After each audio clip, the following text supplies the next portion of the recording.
ભાવનગર જિલ્લાના તળાજાના પ્રતાપપરા ગામના રહેવાસી બાઇક લઈને ફેદરાથી પીપળી તરફ જતા હોય એ દરમિયાન રસ્તામાં આખલો આડો ઉતરવાને કારણે તેનું મોટરસાયકલ સ્લીપ થઈ ગયું હતું।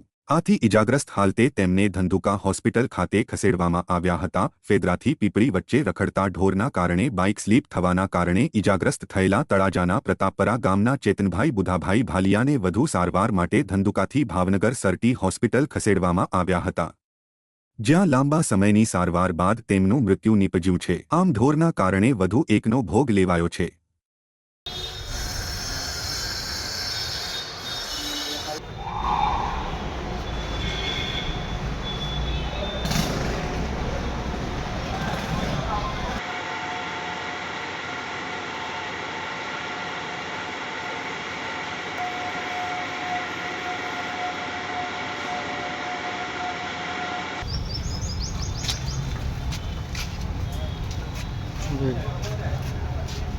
એનો ફોન બંધ